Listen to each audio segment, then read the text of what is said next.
Hey everyone, welcome to Catalyst Energies. My name is Dee. Thank you for joining me. I am so grateful that you are here.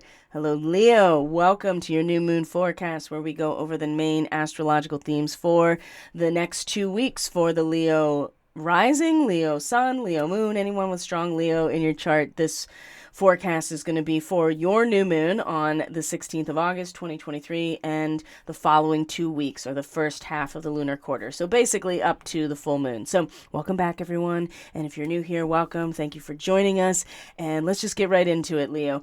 Now, I don't know. I'll be honest with you, I don't know if, I always say this, but I really don't know if we'll take up a full hour because, Leo, I feel like that with this new moon in particular, yes, there are some very big transits that are going to be happening. We're going to talk a lot about Mars, because Mars is going to have lots of action during this next 2 weeks. Mercury and Uranus both are going to station retrograde in this next 2 weeks from the Leo new moon up to the Pisces full moon on the 30th. So these are big shifts and changes, especially in the way that we every day interact through our mind, through our communication, through ideas and knowledge, learning and language, right? Our back and forth with Mercury, all of the things that have to do with our immediate environment and the way that our nervous system functions, as well as Uranus, which is the entirety of our connection to everything else, and the higher knowing that is often referenced along with the third eye opening. So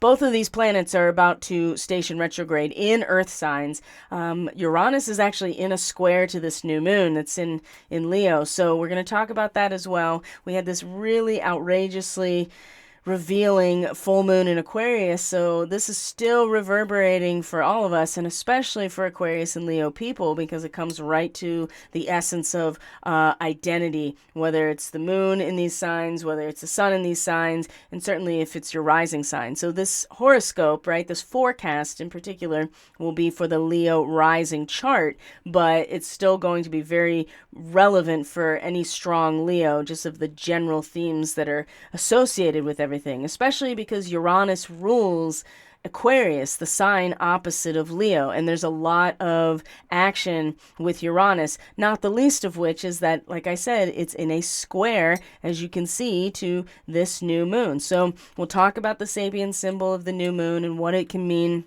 We're going to really talk about this second house in particular, especially in relation to Mars, especially in relation to all of the Earth signs and being in Earth-based houses in the Leo chart and what that may mean. Leo, really, this whole new moon, if I could really break it down into a very specific but general theme, just keep doing what you're doing, right? Whatever it is that you're doing, as long as it's authentic, as long as you feel the passion moving through you, as long as you feel like the flow of your authentic voice is able to be unimpeded through whatever it is that whoever you are, keep doing what you're doing and make sure that whatever intentions you're setting about projecting yourself into the world, especially if you're a Leo sun or rising, because both of those things are going to be a projection of self, because Leo is the home territory of the sun. So the sun has been very happy. We've all been feeling very, those vitalistic forces, that brilliance, that sense of, oh, I know who I actually am because I feel the most like myself when I'm engaged in expressing myself, right? That's what Leo is really all about. And the sun, our sun, is the center of this whole experience, and our hearts are the center of our experience, and our voice really comes from that place. So just keep doing what you're doing, Leo, and be willing to grow and develop as a function as a function of being able to be so focused on what it is that actualizes your soul, that everything else around you just falls by the wayside. And I know that this is this degree of the new moon, which is between 23 and 24 degrees, and it's even conjunct Black Moon Lilith, which means the moon is at its lunar apogee. So the new moon is also as far from the Earth as it gets in its orbit. So it's very far away and very dark. But has a very specific symbol related to it. 23 to 24 degrees of Leo is the unkempt man, a sadhu sitting in meditation, to the extent that everything around him is gone, is in disarray, including his own body, right? So hygiene, hair, long fingernails, completely ratty, the unkempt man. And that's because the concentration is fully and completely on the relationship with God through the presence or the meditation. So that's the sadhu, right? That is just everything has been let go other than this continual perpetual experience of oneness. So, but it also is definitely, and I've seen it in action in real life, this is the degree of ADD, right? It's that focus where everything else just fades away and it's just you and who you are when you're expressing yourself. And so oftentimes it does seem like ADD, because if you know people that have that diagnosis, there are certain things like video games that tend to pull the person's attention in so much that everything else, all of a sudden 14 hours have gone by and nobody's like brushed their teeth or taken a shower or even hardly gotten up to go to the bathroom. So, and you can make the argument, I'm sure, about video games being the primary reason, but I think there is a quality of complete concentration that when something grabs your soul in some way, or your attention, that's what happens. So, seems kind of an extreme thing to maybe set some intentions around, Leo, but if you can really embrace this and realize that this is eye on the prize, this is you not getting distracted, this is you not losing the signal, especially if you've been feeling super creative lately or have an output, and there's a lot of output truly now, not only with Mars in your second house in Virgo, which is definitely output, but Mercury is at home in Virgo. And so there's a lot of mental expenditure in terms of actual resource in different ways for the Leo person. Now, the thing to keep an eye out here for, and we'll get into the actual dates, is that Mercury is going to station retrograde during this next 2 weeks. So there may be some mental expenditure now going more internally. Maybe there'll be some more searching around. Maybe you have your full armor of God here, right? The breastplate of the high priest, which, by the way, is the degree.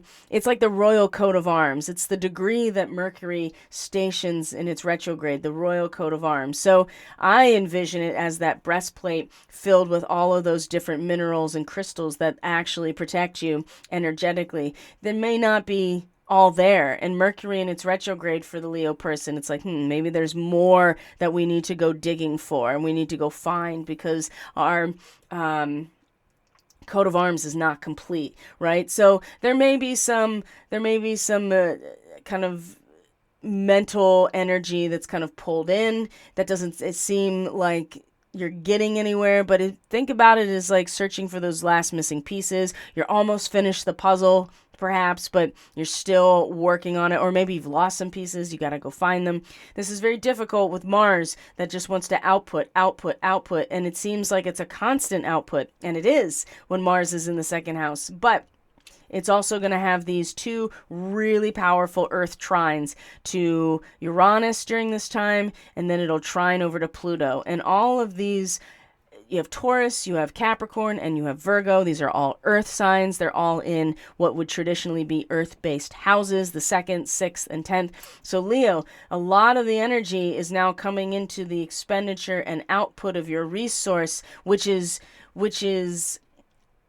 you, right? You as a person, you as a performer, you as the dynamic, brilliant person that you are, that just shines and lights up a room no matter where you go, right? This is, but that has to be so complete that it is really a perpetual state of connection to that which you are inspired by, which ideally would be some sort of divine source or some sort of creative principle or some sort of higher self, right? The idea is that it's ultimately that experience of connection to the Great Spirit that is what is moving through you. So but that in the output of all of this, that focus, that eye on the prize, that really strong attention to the point where everything else falls away is something worth paying attention to. Can you be this person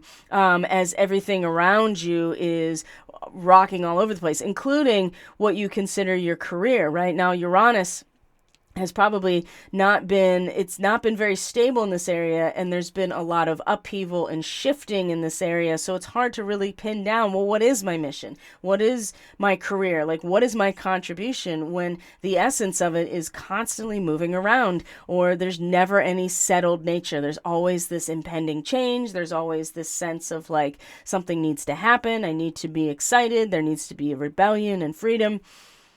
Now, Uranus is in a square to this new moon. So keep in mind as well that that whole sense of being focused and totally concentrated from within your very being, and it's very fixed square nature with Uranus up here in the 10th house of, what is your social contribution? What are the systems that you are contributing to? You can see here how there will be, and this may not necessarily be like how you're in your career so much as those systems in and of themselves, right? The industry that you're part of. Maybe you work for a large corporate structure. Maybe you are in a specific industry like healthcare, for instance. Maybe this has to do with the economy as a whole and the way that you contribute to that. Maybe your 10th house is an extended family unit and there's some sort of upheaval in that area. Whatever it is, it will draw out, I feel like, this real raw kind of power here, whereas again it'll be squaring that new moon. It's like, are you going to be able to where does that raw power coming from, and then what are you doing with it? So it might not be necessarily anything that you have any control of in terms of what's shifting, and that's usually the case with Uranus, but it is going to be well within your intention, Leo, how you move in response to, squares are very difficult. There's challenge, there's tension, there's restriction, especially a fixed square. Taurus and Leo are fixed energies. So when they meet in a 90-degree angle, they're very staunchly in their positions. And so there can be a lot of crumpling, or there could be a lot of momentum that pushes them off. But I would say more crumpling than anything else, right? You're just butting heads in some ways. So, and Uranus doesn't, Uranus on its own is ready to just change and flip the script. And so having the square is definitely going to add to it. So if we were to kind of unpack this new moon for you, Leo, can you be in, imperturbability is the word. That is a mouthful, but I think it actually represents exactly what this new moon is setting up for the Leo person. Can you be perturbed, right? Can you be unperturbed? Can you be so concentrated that no matter what's going on without you, you are this center of oneness with your creative flow, right? And when you have a moon and as a new moon especially, but definitely a moon in a square to Uranus, there's rapid mood swings, impulsive reactions, you're feeling jumpy, you don't have any patience. So just be aware this is setting the tone for the entire new moon. So wasn't it good, I think, with the Aquarius full moon, that whatever was shown to us, that we had ample time to really kind of work on it, because it will be, with Uranus ruling Aquarius, it's going to come back up again in a way that will really challenge us to, maybe challenge us challenge us to be able to refrain from making sudden changes just because we have strong instincts in this moment. And we will. I feel like there'll be really strong instincts because things will happen at more of a macro level for the Leo person in terms of the social institutions or the industries that they're part of, that you may find yourself feeling jumpy and not very patient and wanting to make changes in reaction to something that changes out of your control. And other people, you might just just experience emotional outbursts from other people, but most likely it's going to come from you, Leo, that you're going to be the emotional outburst because the new moon is happening in your sign. So you may outburst, and perhaps things will come out that will be very upsetting for people, but it may also clear the air. So that's a benefit. Just know that this is setting the tone for the entire lunar cycle because it's square the new moon, which is a beginning in unconsciousness. So just be ready for some things to move around, right? With this new moon. Okay, so what else is going to be happening? Speaking of Uranus, so on the very same day, basically, as you can see here, that not only is it Uranus in a square to the new moon in your sign, Leo, but Mars down here in your second house, which is consistent output of resource, is going to trine Uranus. So at least there's something to balance this energy, which is your personalized instinctual action that is outputting resources. Mars in the second house is, oftentimes you'll spend money, it feels like you never save anything, but it's only because everything is always being outputted and invested. And that can be physical money, that can be whatever resource is valuable to you. So when you have these two in this trine, I would, especially where Mars is in Virgo, there's this sense of like almost innocence here, that you don't have to get so worked up about whatever Uranus is doing, right? And so you may feel a really strong urge to break free of restrictions, and there's nothing wrong with that. Like, there may be opportunities where you just kind of keep that simplicity about what you're doing, right? Don't overcomplicate it. Don't take on too much. Don't try to do too much with Mars in your second. But maybe, this is a great time to break free of previous restrictions. Maybe let your hair down, so to speak, right? Take a few risks. There may be unique opportunities to experience something new. And so it's very easy for Uranus to get us all worked up and anxious about things that are new. But this is suggesting that if you can have your kind of more spontaneous, instinctual part of yourself and just, you don't have to overthink it, just what you're naturally doing and what you feel like you need to be doing. Maybe it's that upheaval with Uranus is going to give you a unique opportunity, but you have to be willing to have a simplicity and kind of an innocence about you in order to really take advantage of it. Mars trine Uranus really gives very solid and accurate instincts, right? So as Uranus is squaring the new moon, which is so much more about you as a person and agitating that person, especially agitating the person that's like, no, I'm just in total, like, in lotus position, nothing bothers me right now. It's going to be not taking it so seriously and having a sense of pure simplicity, a vibrancy that's like at the core of your being, right? It's knowing that you're adequate in terms of your subjective experience, right? Or your inner experience. Like you're not feeling necessarily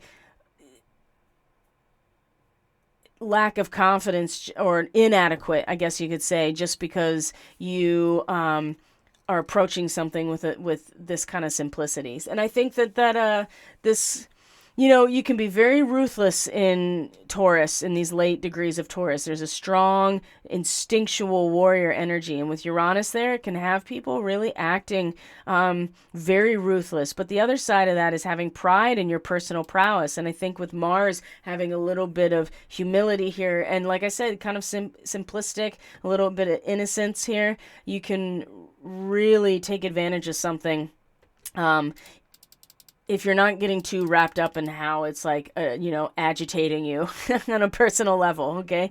So, and then the moon will be in Virgo. And so you'll really kind of have that sense of what's around you and feeling into it. And I think that's just going to give you a lot of good information, especially when the moon comes into a trine with Uranus, just like Mars was. So let's look at that actually. So now we're kind of moving through day to day here with the transiting astrology. So we're still looking at the Leo rising chart. And now the moon is in Virgo, and keep in mind that Mercury is going to station retrograde very soon in this next 2 weeks. And you can see here that, let's see.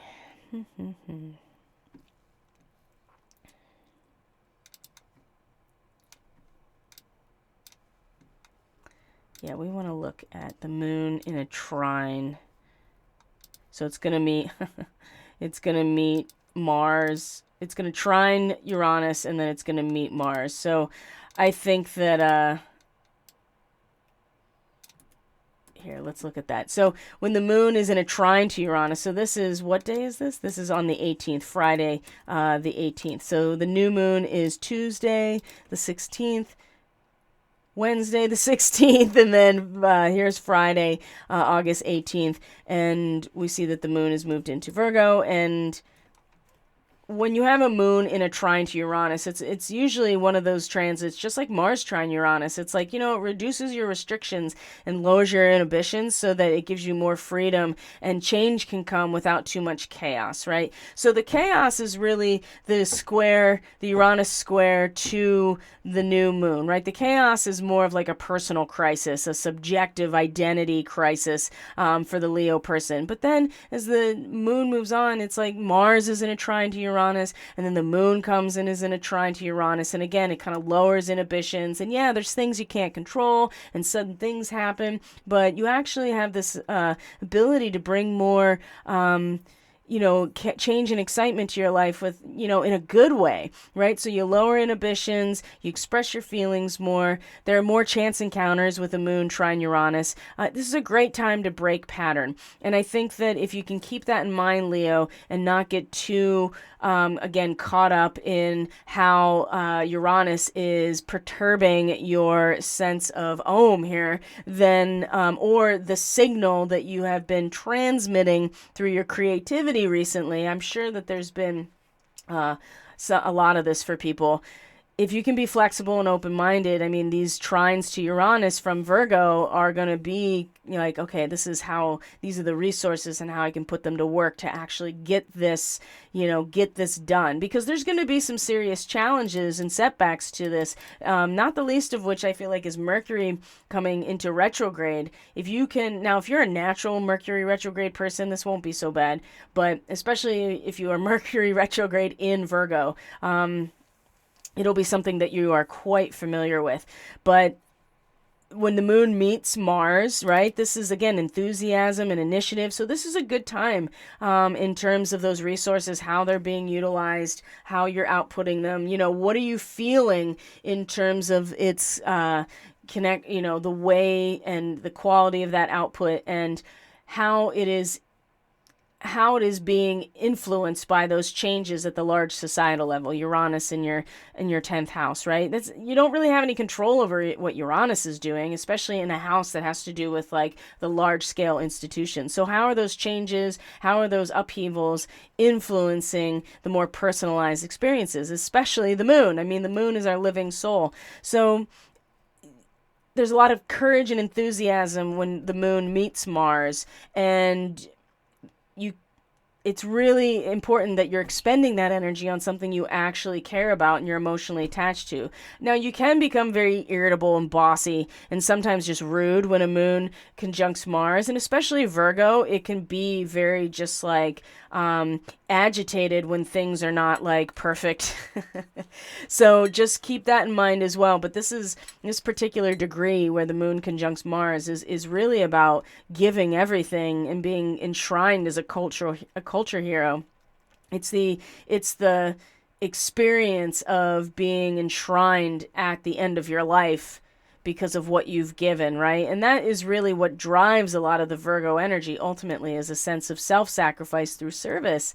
And so there's going to be a lot of initiative and enthusiasm and courage and a lot of opportunity to break free of old patterns with these trines over to Uranus, and especially while the moon is in Virgo. So another thing that's happening while the moon is in Virgo is that the sun is going to then be in a trine to the moon's north node, or Rahu, the ascending node, right? The the north part or ascending part of the lunar orbit when it crosses the ecliptic plane. And this is in direct conjunction with the Andromeda Galaxy. So this would be like a big starseed thing, especially for Andromeda Galaxy starseeds. The North Node sitting right, I mean, my gosh. I mean, the people that have this in their chart are getting, at a soul level, are just being, drawn back to this so strongly right now, which is freedom. Like unhindered freedom. Nothing. It's different than liberty. That is what Libra and the South Node represents, and I talked a lot about that in one of the weeklies, actually. And this is a theme that will continue to come back up, the difference between what is freedom and what is liberty, because they are not the same thing. And the nodes of the moon represent the unconscious soul drive in order to grow and to evolve. And the North Node is where we're going, which is all about freedom. And this trine in particular, I feel like is one of those moments, along with the moon in Virgo, the trine to Uranus, the connection to Mars. Like this is a very good moment after the new moon, while the moon is still in its new moon phase, to get a sense of, wow, this is a challenge of, and I'm excited about it. Like we're about to cross a threshold, and especially because this is another galactic degree where the sun in Leo is. This is the galactic degree for Atlantis, right? And so this is one of those moments where you reach this threshold of a new cycle, and it's like, what are we going to do with this? And this is all very personal. We're talking about the sun here. The trine, or the 120-degree angle to Aries, is, especially this degree, it's like, a lost opportunity is regained through our imagination. Like we can do it again. We can revise our attitude. Like failure is not the end of anything. It is an opportunity to do something better. And that real freedom requires that level of maturity and responsibility, because otherwise you do rely on outside structures to give you your liberty. Real freedom means you have to be responsible to your relationship to life in every single decision. And so that means that when you lose opportunities, when something doesn't fully come to fruition or even germinate, that we have the opportunity as humans to imagine how we would do it different and be able to do it different. This trine here is a really powerful moment, and you can see so much just in general right now that is leading us to a moment of like, where are we going to go at this threshold, right? And so Leo, where is the North Node for you? It's in the 9th house, right, of your vision, right? And so the vision might be at an unconscious level. It is the vision that is being revised. It is the vision and the purpose and the meaning that is being drawn towards regaining that lost opportunity, whatever it is. This is great. And the sun in your first house is like, you yourself are just being, especially the Leo rising people, having the sun in your first house. I mean, you literally have just been a beacon projected out into the world through your creative expression of just who you are. Now, Venus being retrograde in your sign, I'm watching it. There's a little bit of, it becomes more subtle. It's not as palpable, I guess you could say. There's a little bit of retraction in some ways. That's not a terrible thing.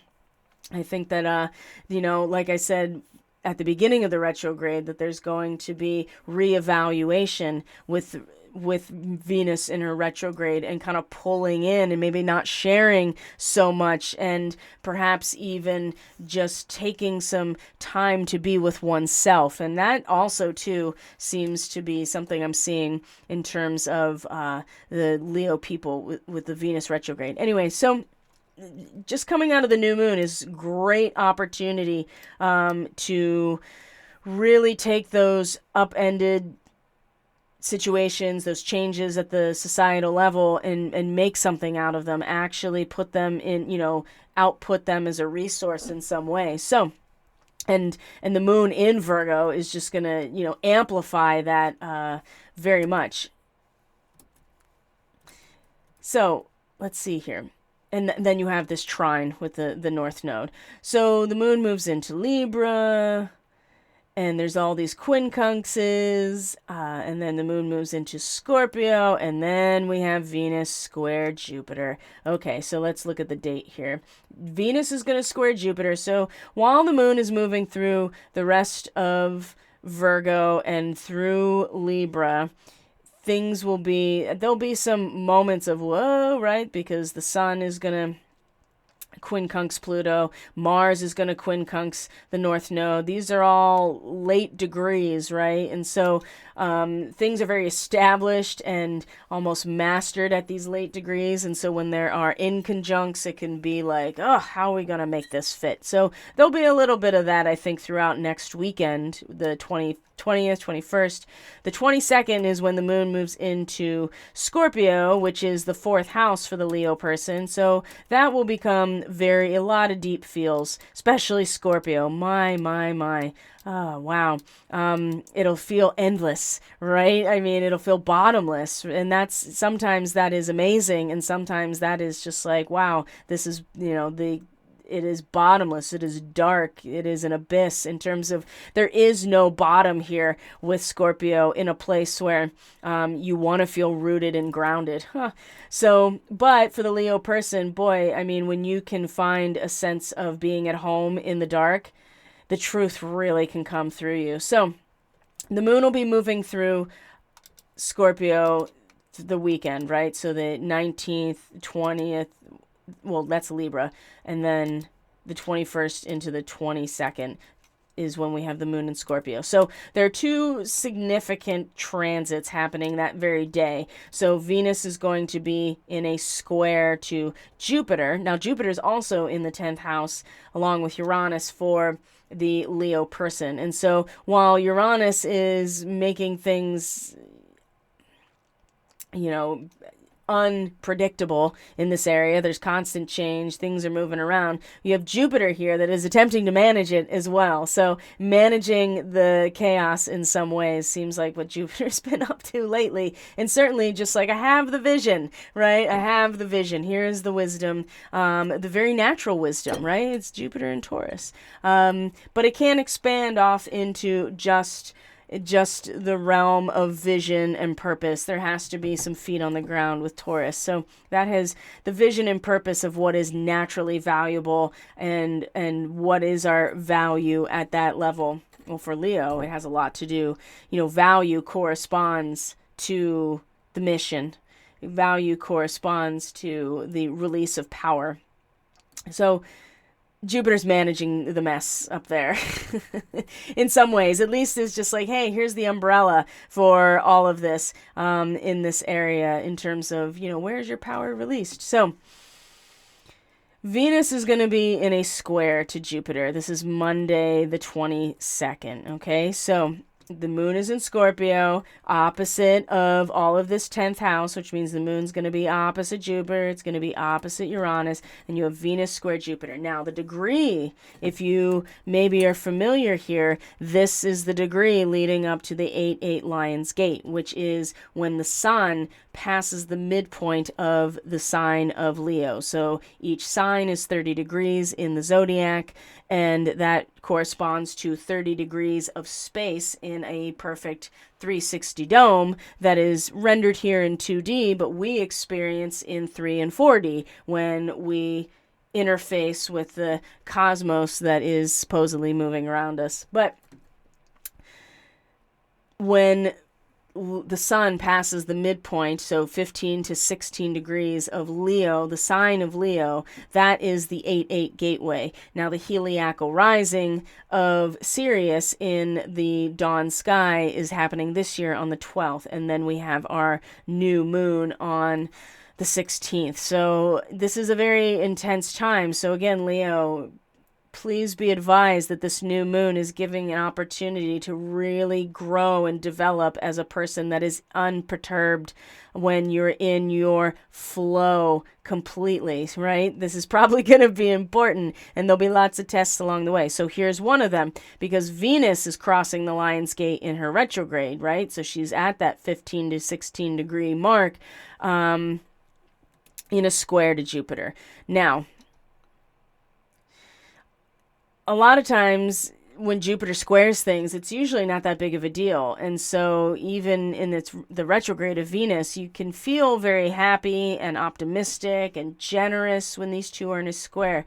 Now, the other side of this, first, let me say that, so it's good for socializing, I guess is a good way to put it, but you can't get ahead of yourself, or you don't want to lower your standards so that you can feel like you're socializing. And if you're feeling friendly and generous, but there's really no way to express it fully, you may find yourself being friendly and generous to those who may not, you normally wouldn't be, just so you have the opportunity to do it. So there's also a tendency towards greed and excess and extravagance. Now, Venus in her retrograde, I think, is going to temper this in terms of the Leo person often being very confident and sometimes conceited. The dark side of Leo, I think, ultimately in its expression is narcissism.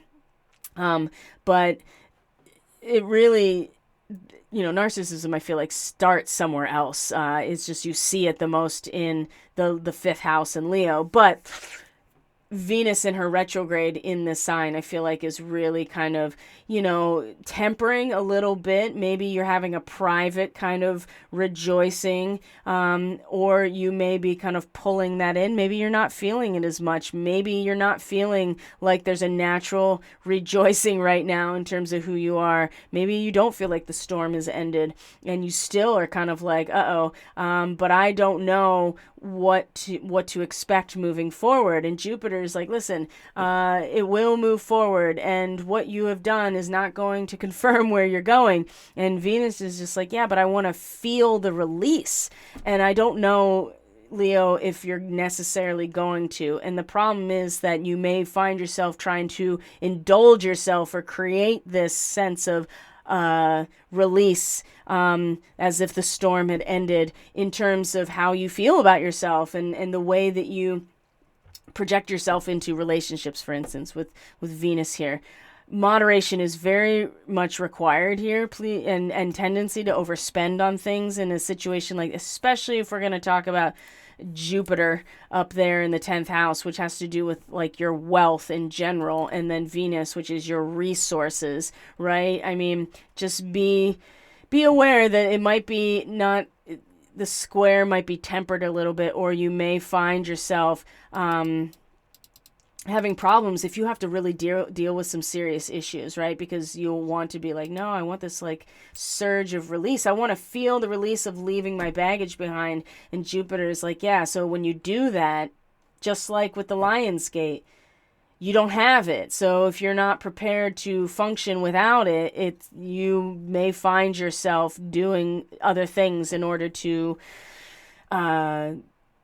create that feeling, when maybe you just have to practice a little moderation, right? Not put yourself out there so much. Now, the same day, this is going to be a very weak type of day. So coming into Monday, and coming soon into the first quarter moon. So the moon will still be in Scorpio. So boy, again, the feels are going to be deep for the Leo people. And then having not only this square to Jupiter, but Mars is going to be opposite Neptune. And Neptune's in Pisces, so it really has a very weakening and discouraging influence on Mars that wants to output.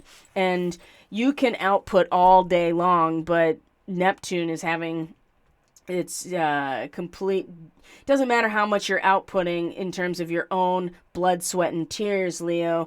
Neptune in your 8th house is like, yeah, but it belongs to everyone anyway. Nothing actually. You don't have any, there's no boundary between what is yours and what is anyone else's in how you do business, in your sexual relationships, in your domestic, like sharing of resources, whatever the 8th house is for you, Leo, in terms of shared resources. Neptune has been making it very difficult to actually determine that you even have, it's all shared. And because there is no separation between what you are, what you are putting into this system and investing and what comes out of it, right?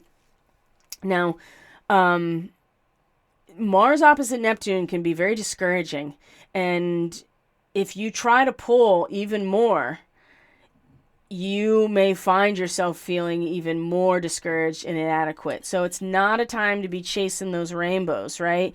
And disappointment can be very likely in a situation like this, especially around resources and power, because this is the second and eighth house for the Leo rising. So disappointment and loss are likely if you become too assertive, right?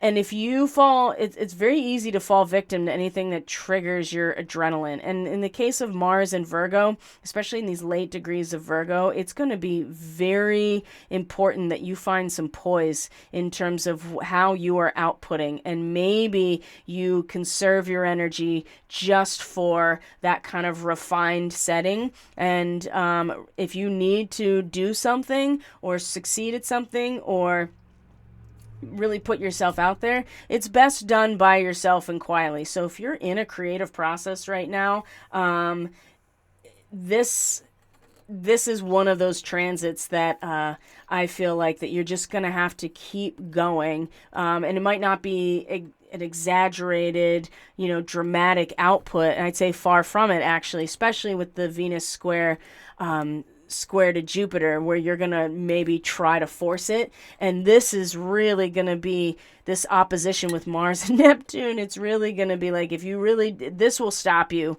it'll just like take the wind right out of your sails if you push too hard.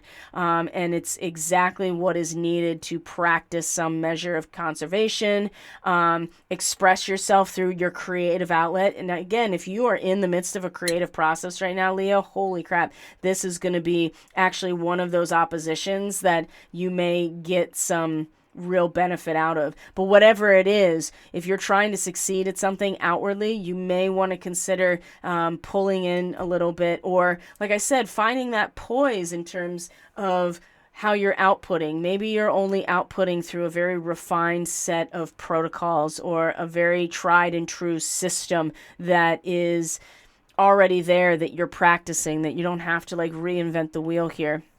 Because with Neptune and Pisces, especially this degree of Pisces, it's like there's a consummation here. And maybe you just have to keep going at what you've been doing and let things come to fulfillment in terms of the way that what it produces amongst others. So that's either in relationships, in a business relationship, a personal relationship.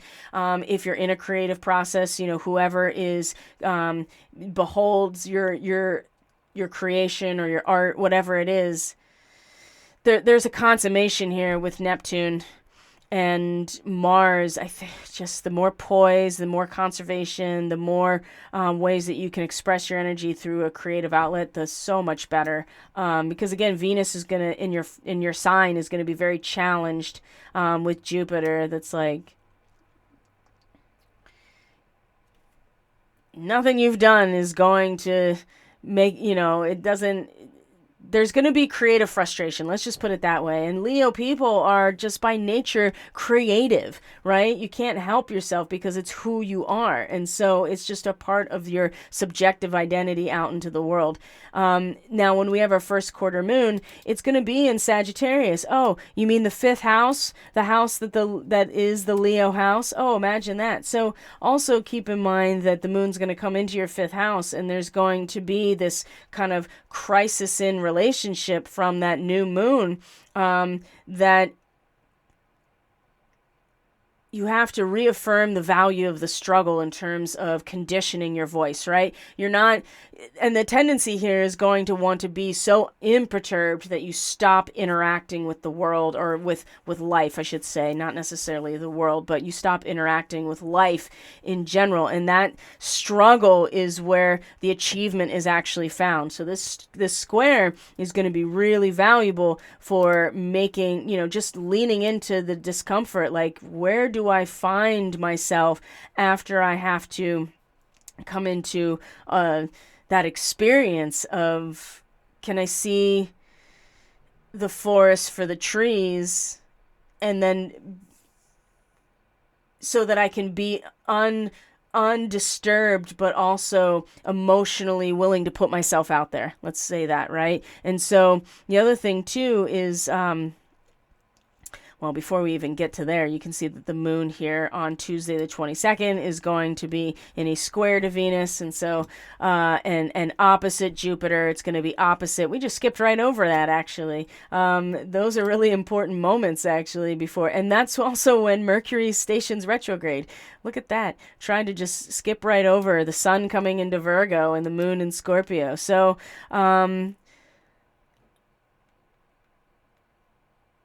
I'd say the opposition to Uranus, where, creating more of an angle with the the upcoming quarter moon, but also with the new moon itself, when the moon comes into that degree of, let's see here, Scorpio. I think that opposition is where there's going to be, again, another subconscious need for change. And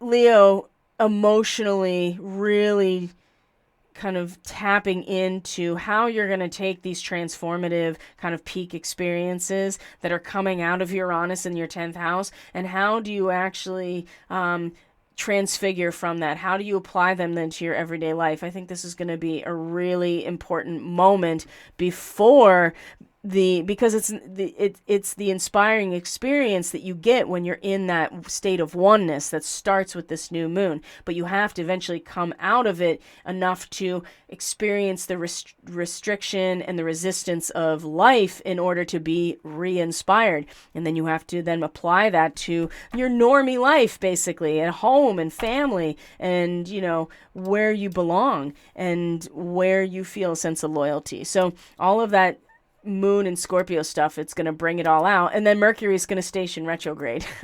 So that's going to start moving backwards. So, well, it'll look like it's moving backwards. And then, like I said, we have the first quarter square with the moon in Sagittarius, right? And leading up to that as well is going to be you're going to see that we're going to have it's going to be right at the first degree of Virgo and Sagittarius, but then the moon is also going to be in a square. Let's look at the square. It's going to be in a square to Saturn right after that, and Saturn in the 8th house. And so this can really depress and restrict your feelings. It gets more challenging to connect. So you have this whole lead up to this first quarter moon, especially, that's going to be like, okay, I actually have to connect with people because it's in the relationship to life where I'm actually inspired enough to then, share my gift of creative expression, which is myself, right? The Leo person has to put themselves out into the world. If there is no audience, is there a performer, right? Well, now you've gotten to that point and you're like, okay, I think I can get this. And then immediately hits that square with Saturn. That's like, okay, well, it's going to immediately make this harder to connect with people and remind you of all the times this has failed in the past in terms of how you've expressed yourself and what it actually created in terms of a shared experience. And there may be some bitterness, there may be some guilt, there may be some shame, there may be some fear. I think with the moon in Sagittarius, there also is a sense of reality of just like, well, if I can kind of see this from, again, that poised position and see things that normally you wouldn't see, that are more unconscious, you might realize that all of those experiences that you'd already gone through that were challenging and sad, and you experienced loss and failure, they actually were there to share and teach you something. So if you can take responsibility for your emotional reactions when that square comes, I feel like that you're going to be so much better off. And then Mars is going to come into a trine with Pluto in like the last degrees of Virgo and Capricorn. So this is another one of those moments where we're really going to need, we're really going to need this confidence. It's a tremendous surge of goal-directed energy in this moment. It's going to be like when we get to Thursday the 24th, this Mars trine Pluto is going to be like, okay, like there's going to be a lot of ambition, and then the output into an actual set of practices, whatever it is, a new work schedule, a new way to spend your time, a new practice, a new discipline, whatever it is, that sixth house for you, Leo. This Mars trine Pluto is going to give a tremendous surge of goal-directed energy. There's going to be so much output and so much ambitious output and it's going to be kind of like in this dedication to something that is meaningful. So you can be very assertive and direct in achieving your desires. You can encourage cooperation. You can be asked to take on a position of power. You could be in a position to initiate a major transition. These are all Mars trine Pluto. You can stand up and be counted, truly, in terms of your resources and how you're putting them to work. It eliminates obstacles hindering success, and it's really important you use your power wisely, especially because this is about actual resources that are being put to work. And so this is very favorable, and this is on the 24th. So while they're still in the first quarter phase, and we just had this, just coming into and off of a square with Saturn, there's a learning moment here, Leo, that is going to be phenomenal, I think. And then you just get this, injection of ambition to like, I'm going to get it done. And remember, Mars and Pluto both rule Scorpio, which is where the moon was just prior to this. And so you're getting all these deep, intense feels in your personal life and in your family, and it's very potent and sometimes very intense and very deep. And then you have Mars trine Pluto. It's like, yeah, I'm gonna put this to work, and these feelings are actually influencing both sides of this, right? That's really, really cool. Use your power wisely, though. Use your resources and what you are putting them towards very wisely in this situation. Now, Moon, it continues through Sagittarius. I think the square to Neptune and the square to Mars, there's going to be kind of a T-square. They won't be exact, but only within like 3 degrees of each other. So let's see if it'll show it on the chart. And this will, Mars and Neptune are still, they're coming off their opposition, but they're still close enough. Yeah, you can see here that,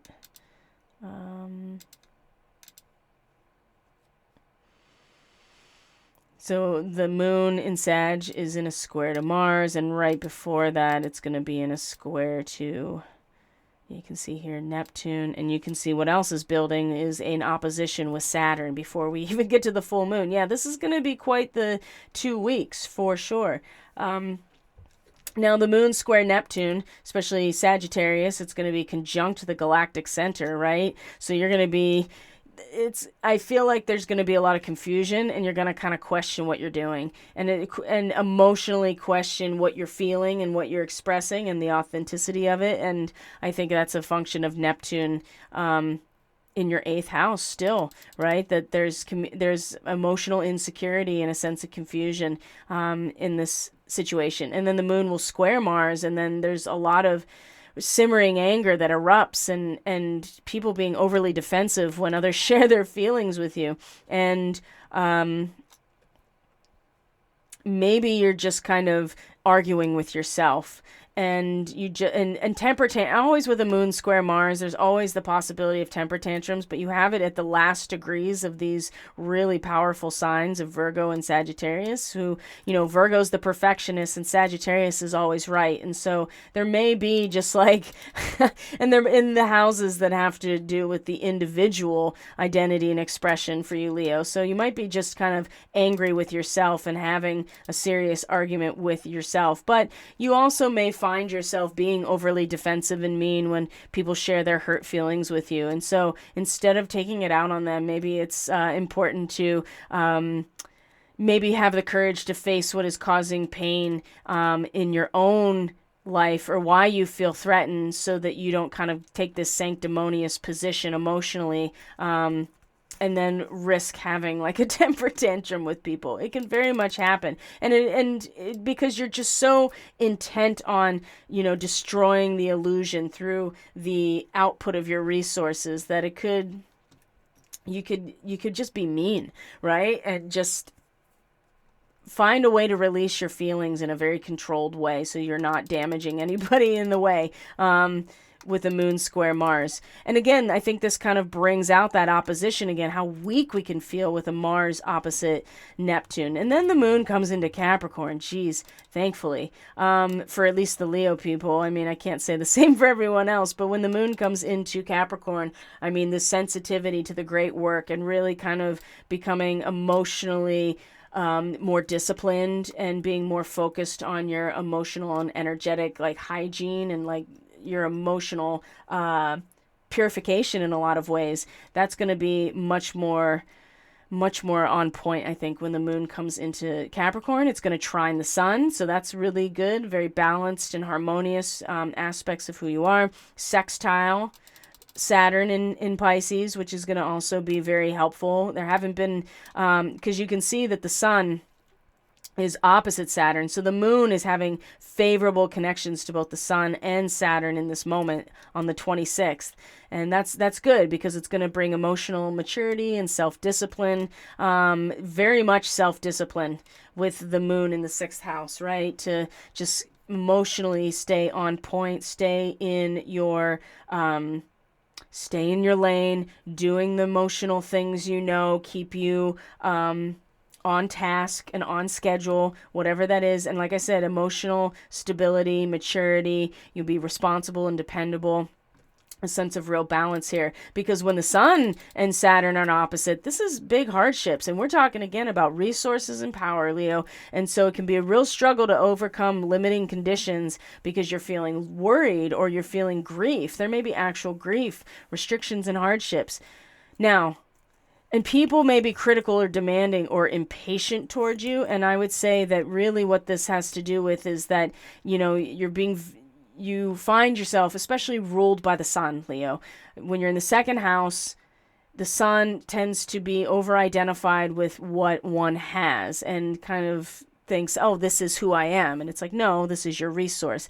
And there is a certain amount of intimacy and balance in Virgo because you're talking about analysis and intuition, right? Real discernment comes from both of those things. And so, but Saturn is real, it's a narrow band in terms of shared resources, in terms of the cooperation and communion and what those resources, what the power that you're generating in relationship really is. It's a very narrow band it's an isthmus surrounded by the ocean. And so it's going to be very difficult to stay on that path, and you may find yourself worried. You may find yourself struggling. You may find yourself separated from everything else because you're on this very narrow band. You can feel isolated or rejected.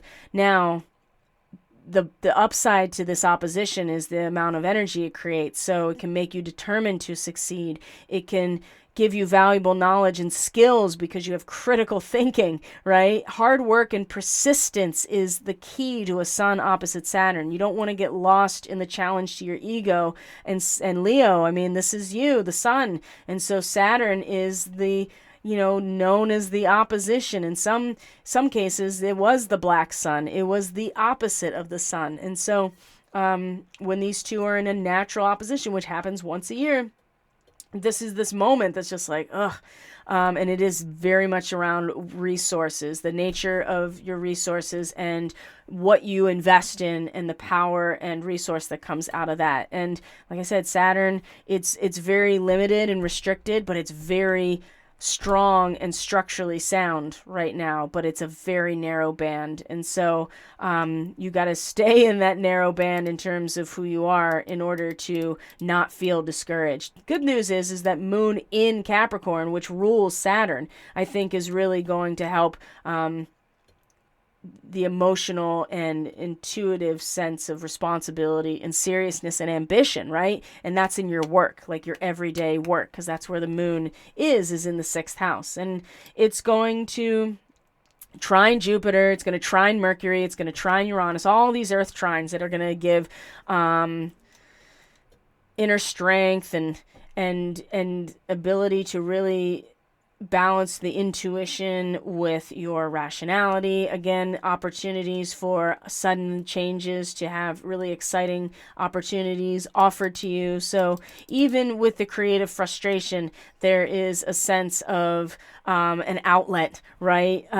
Emotionally, which is just to, put your body into motion, just like move around in some ways, just do something, anything, just that is going to help you, even if it's just some sort of routine that you institute in your everyday that actually gets your body moving, or gets you motivated and in some sort of routine, right? So when we get to the moon in Aquarius on the 28th and the 29th, this is when Uranus stations retrograde. So there's another moment where Uranus can go, right? So it's been slowing down. It's almost conjunct the Pleiades, right? And so it's just brushing up against the Pleiades before going retrograde. And then the moon will be in Aquarius, which is your 7th house, right? This is you in relationship. So the moon comes into your opposite sign, and then that ruling planet stations retrograde pretty much the same time. So it's going to,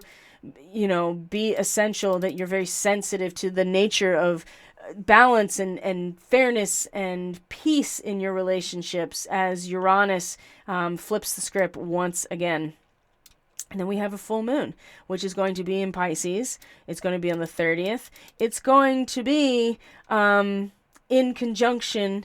Well, the moon is opposite, meaning that the sun is conjunct Alpha Draconis. So we're going to have a Draco full moon, and that's going to be a whole different ball of wax. But for you, Leo, it's going to be in that 8th house of power and shared resources. So everything about the lack of perturbability in your identity is going to be tested and challenged, and we're going to see how strong and unperturbed you really can be, Leo, when this full moon comes in your 8th house and you're just like magic occult mirror, where you have to look at yourself and be like, oh, am I able to actually hold firm as I have to look at my shadow in this mirror, the darkest parts of myself, and know that I'm being summoned forward, or am I going to run away screaming because I can't answer the call?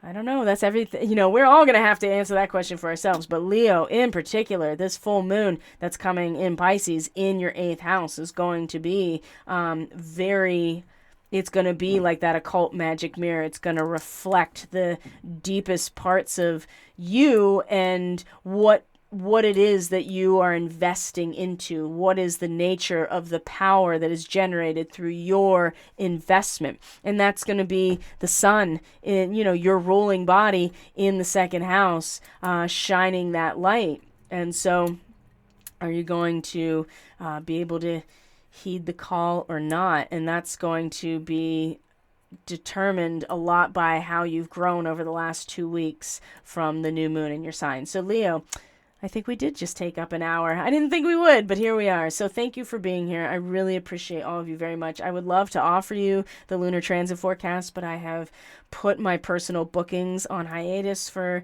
the time being as I transition into full-time body work starting next week, which is not something that I necessarily chose to do outright. I was asked to step into this role in order to allow not only my colleague to address her health concerns, as she was the full-time therapist in this office, but also for the sake of the doctor and the owner of this business, so that he can maintain all of the client load of massage clients. So I said yes, and I would take that on, and so things are changing a little bit. So I'm not taking any personal bookings right now, but these new and full moon forecasts are still going to be available. If you want weekly forecasts and you want access to our private Telegram group and be much more in regular contact with content, if you want the Catalyst Classroom, I'm going to be doing presentation next on the Wide Body Area Network and the nature of electronic and electromagnetic warfare and what you can actually, the actual metrics about it and what you can do about it. Those are all things that you can invest in yourself, and you can do that by clicking on the link in the description box to joining Starseed Fellowship in the Catalyst Classroom. So I would love for the Starseed ministry to come back. I think it will. I just need some time for my new schedule to find its flow and balance before I reintroduce that particular offering and personal readings as well back into rotation. So I thank you for your patience. Thank you for being here. I appreciate all of you so very much. And Leo, just keep doing you. If doing you is making your soul sing, just keep doing you and be prepared to block out, create a semi-permeable membrane around you with your own biofield so that you can maintain that connection to oneness or to God or to your higher self, or through your creative expression of who you are, because it's going to really, really matter. So thank you for being our representatives of this new moon. So take care of yourselves, and I'll see you on the next one. Bye.